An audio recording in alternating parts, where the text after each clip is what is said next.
Hello दोस्तों, bike mechanic rider channel पर आपका स्वागत है। दोस्तों, आज हम बात करते हैं बाइक चलाते समय हमारा बैलेंस कब जा सकता है ना। प्रैक्टिकली हम लोग बात नहीं करते। प्रैक्टिकली तो मैंने अलग अलग वीडियो में तो आप लोगों को बता दिया है, वो आप देख सकते हैं। लेकिन मैं डायरेक्ट आपको अभी फेस टू फेस बात कर रहा हूँ। हमारा बाइक चलाते समय बैलेंस कब जा सकता है, क्यों जाता है, इसके बारे में हम लोग बात करते हैं।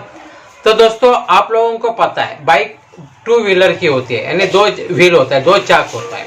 तो बाइक हमेशा ऐसे रहेगी, दो व्हील रहेगा, इधर इधर दो व्हील रहेगा इस हिसाब से।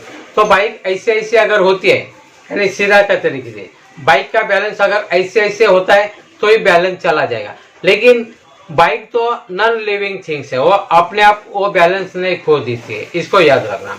बैलेंस कौन खो देता है? हम लोग। और हम लोग एक्सीडेंट करके हम लोग गिर जाते हैं, बड़े पैमाने में हम लोगों को भुगतना पड़ता है।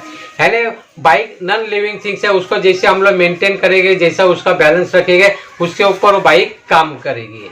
यानी बाइक नॉन लिविंग होने की वजह से वो खुद का बैलेंस खुद नहीं जाते। हम लोग उसको खुद को बाइक को बैलेंस गिराने के लिए हम लोग रेस्पॉन्सिबल, यानी हम लोग जिम्मेदार है। हम लोगों के वजह से बाइक का बैलेंस चला जाता है। यानी बाइक का बैलेंस कब भी जाएगा? जब हमारा बैलेंस जाएगा, है ना। तो फिर से एक लाइन में आप लोग समझना चाहता हूँ। बाइक है नॉन लिविंग थिंग्स है, वो कभी अपना बैलेंस नहीं खोएगी। आप कोशिश कर सकते हैं, अगर सीधा बाइक चलती है तो चलती ही जाएगी। जब तक एक्सटर्नल फोर्स उसके ऊपर अप्लाई नहीं होगा तब तक वो तिरती वगैरह नहीं होगी, वो सीधा चलती रहेगी। न्यूटन का फर्स्ट लॉ है, वो हिसाब से आप लोगों को बात बता। जो भी चीज चलती है वो हमेशा चलती जाती है। जब तक उसको एक्सटर्नल फोर्स अगर अप्लाई नहीं करते, रुकाता नहीं, तब तक वो रुकेगी नहीं, सीधा सीधा चले। जो रुकी हुई चीज है वो रुकेगी, जब तक उसको एक्सटर्नल फोर्स ढकेल नहीं देता तब तो वो चलेगी नहीं। तो ये रूल है हम लोगों के लिए भी। जो बाइक नॉन लिविंग थिंग्स है वो अपने आप बैलेंस नहीं खोती है, तो उसको बाइक को बैलेंस खोने के लिए हम लोग जिम्मेदार है। जैसे हमारा बैलेंस जाएगा तो बाइक का बैलेंस चला जाए। यानी जो सेंटर में अगर हम लोग बाइक को चलाते सेंटर में, तो बाइक कभी भी बैलेंस में नहीं चली जाएगी। तो बैलेंस कब जा सकता है, इसके बारे में हम लोग बात करते हैं। तो दोस्तों, आप लोगों को बताने के लिए खुशी होती है। हम लोग जितना प्रैक्टिकल नॉलेज लेंगे उतना अच्छी बात होता है। प्रैक्टिकल नॉलेज है ना, उसके बारे में जितना आप साइकिल ज्यादा से ज्यादा चलाए तो आपको बैलेंसिंग का पता होगा, है ना। तो साइकिल अगर ज्यादा से ज्यादा चलाएगा तो बाइक का बैलेंस के लिए इतना कुछ ज्यादा इश्यू नहीं होता है, अपने आप आ जाता है ना, वो बात है इसमें। तो दोस्तों, बाइक चलाते समय ज्यादा करके हमें शुरुआत के तौर पर मिडल में रहने की कोशिश करना है। अगर हम लोगों का बैलेंस चला जाएगा तो बाइक का बैलेंस जा सकता है।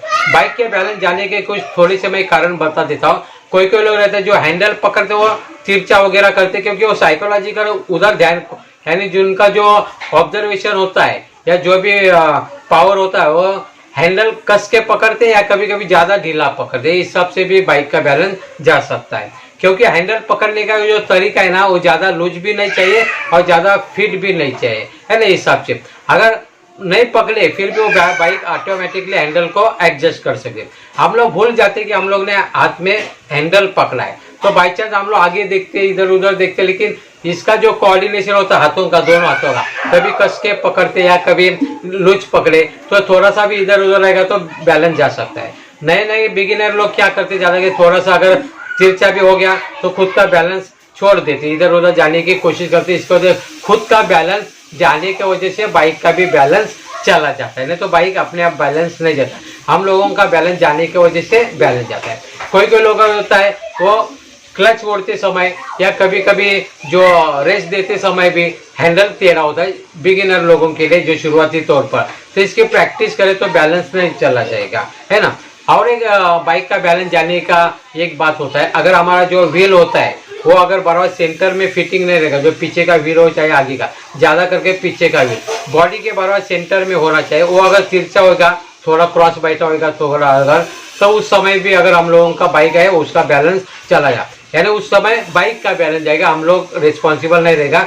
लेकिन बाइक की जो मेंटेनेंस वो सही तरीके से हम लोग फिटिंग नहीं किया, बाइक का व्हील अगर टेढ़ा है थोड़ा सा मामूली, तो बैलेंस तो अपने आप जाने वाला है। तो इस हिसाब से भी हम लोगों का बैलेंस जाता है। कोई कोई लोग कभी कभी क्या करते हैं, कस के ब्रेक मारते समय उस पैर का हो चाहे हाथ का, फ्रंट व्हील या रियर ब्रेक का, अगर कस के मारते समय भी झुक जाते तो उस समय भी बैलेंस जाता है। कोई कोई लोग इधर उधर काउंटर स्टीयरिंग नहीं जमता है तो उस समय भी काउंटर स्टीयरिंग करने की कोशिश करते, या बाजू में ऐसा बच्चे लोग की ज्यादा करके ऐसे ऐसे करते तो उस समय बैलेंस चला जाएगा। खुद का बैलेंस जाएगा तो बाइक का भी बैलेंस ऑटोमेटिकली जाना। और कभी कभी लास्ट पॉइंट है जिसका लैक ऑफ कॉन्फिडेंस, यानी डर जाते मन में मन, अभी क्या करना है, ऐसा सिचुएशन आता है कि अभी क्या करना है, तो ये भी तरफ से तो डर जाने की वजह से भी कुछ तो बैलेंस चला जाता है खुद का, उसके वजह से भी बैलेंस चला जाता है ऑटोमेटिकली बाइक का। तो ये अलग अलग प्रकार के रीजन है, कारण है जो बाइक के बैलेंस जाने के लिए। इसके लिए एक ही उपाय है, ज्यादा से ज्यादा बाइक चलाओ, ज्यादा से ज्यादा। जितनी ज्यादा बाइक चलाओगे उतनी ज्यादा हुनर आपके पास आएगा, चलाने की कला आप